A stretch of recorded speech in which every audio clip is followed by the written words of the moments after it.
Hey folks, this is Billy D.K.Y., the truth seeker that simplifies and demystifies. This is going to be UFC 106 preliminaries, post-fight commentary. Let's start off with Ben Saunders versus Marcus Davis. I could sum that fight up in one word or two words.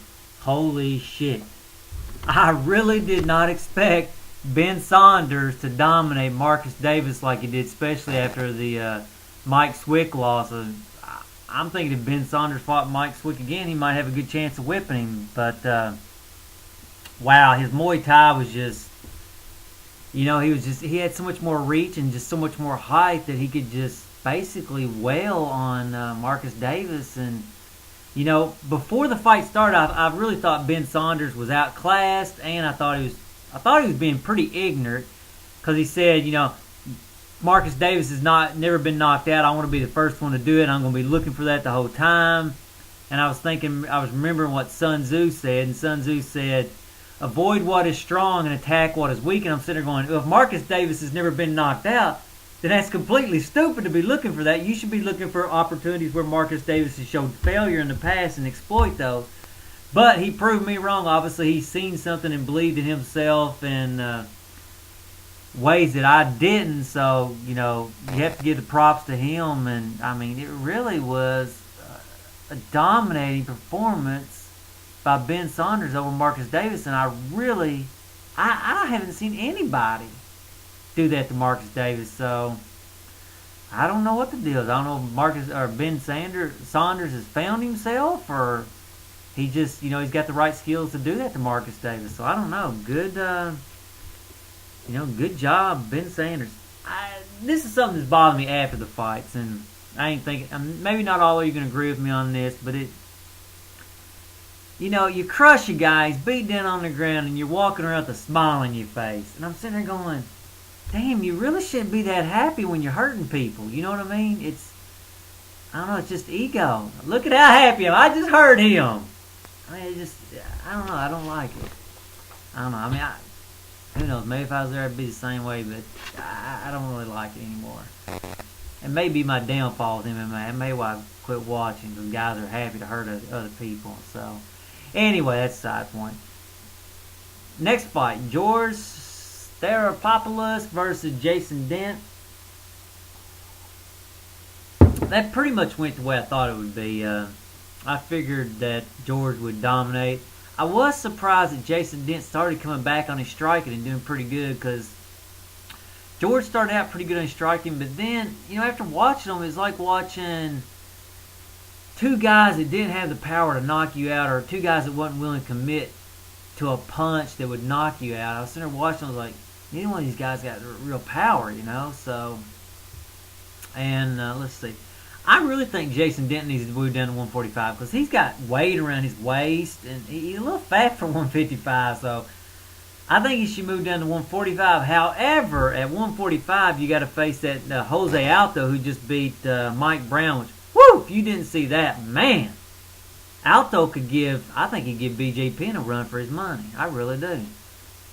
I would like to see that fight. Anyway, let's see. One thing I did notice about Jason Dent, he is awfully wiry. Wiry guys are hard to deal with. It's like, I call it child's jiu-jitsu. It's just wild. You know what I mean? Like that. So, anyway, let's see what else I had. Basically, once George got Jason on the ground, it was basically a checkmate nade. It was just a matter of time before he caught him. And I'd never seen the arm crush before, and I thought that was a pretty interesting move. I never thought about it, and I was glad to see something like that, because, like I said, I thought I'd pretty much seen most of it to a point, and I thought that was a real good, it was good exposing this to new jiu-jitsu that I hadn't thought of. Anyway, and one thing I was really impressed about George was, he got the arm bar, and he didn't look like he wanted to hurt him. He just, once he realized he tapped, he let go. Not like Hoist Gracie when he broke that guy's arm, and the guy was tapping 15 seconds into it almost, it seemed like, and he just broke it anyway, so good job, George, and I don't think George has got what it takes to be a champ, though. I was just watching him, and he just don't. He's good. Don't get me wrong. He's real good, but I just don't think he's got what it takes. Kendall Grove versus Jason Showstall. excuse me, Roshaw. I'm gonna screw it up anyway.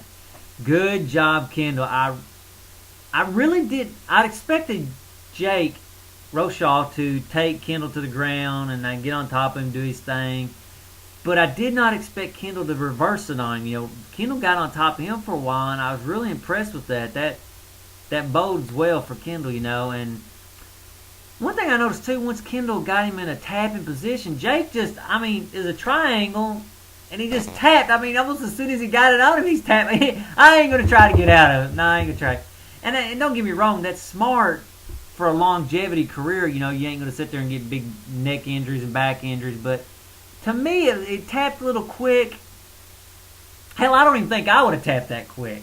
I fight my nephew out in the yard. He's twice my size, and I don't tap that quick. You know what I'm saying?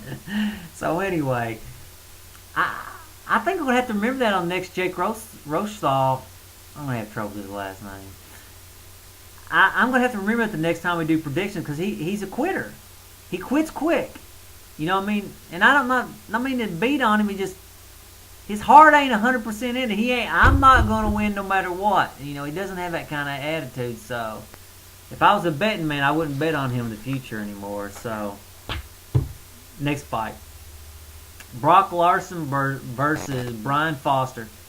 Yesterday in the weigh-ins, I noticed that Brock Larson looked weird when he was just walking up to the weigh-in. He just had to I don't know what you call it, man. It's just maybe serious back pain is just throbbing through his mind, and even walking up the stairs looked like he about missed a step. And I don't know if he's I don't know. He reminded me of my cousin had major back surgery, and then he's taking painkillers and had that crazy look in his eyes, and so something's not right about Brock Lesnar, because in this fight he didn't look good at the weigh-ins. He didn't look like a beast like he normally does in a fight.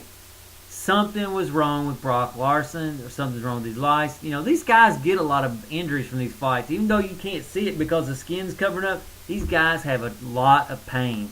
And it's the same way in the NFL and places like that too, other sports. And that's why I say competition is not the strategy for living a long, healthy life. All you see is the glory. You don't see all the pain and suffering involved. So, anyway, you got to give the heads up, or to Jason Foster. He did what he had to do to put Brock Larson out there. And like I say, Brock just didn't look the same. So let's see. Oh yeah, here's something I just noticed. I was looking at the crowd when they were fighting. It must have been the first night of the fight or close to it. There was only 50 people in the crowd. There was more security and UFC people than there was crowd. And I started looking around, this whole section is completely empty, and I'm thinking, wow, that's got to be a real boost to your ego going out there and there's nobody out there watching you fight. So I thought that was sort of funny. And you could tell too that Brock Larson wanted to give up. You can just tell he didn't really want to be there. He didn't want to be in the fight, and it's really sad to see. I really don't want to see people fighting anyway, but I definitely don't want to see a guy in there fighting and I know he doesn't really want to be in there. So. And that's why I say fighting and wars are a lot alike. They sound fun until you've been in it a while. Until you've been put out in war, you really don't realize there ain't nothing fun about it. Well, most people realize there isn't. But there's some foolish young guys that obviously think it'd be a great thing. And I think it's the same way in a fight. Fighting's fun when you're winning, but when you're starting to get beat down, you're getting your back tweaked and your neck tweaked, and you go through years of pain that never seem to go away. Then you realize, maybe this wasn't a smart strategy to fight. So anyway, if you wouldn't mind, please rate. And later, folks, and I probably will do a post-fight commentary on the rest of the fight, but it may be tomorrow. I'm not for sure. Anyway, later, folks.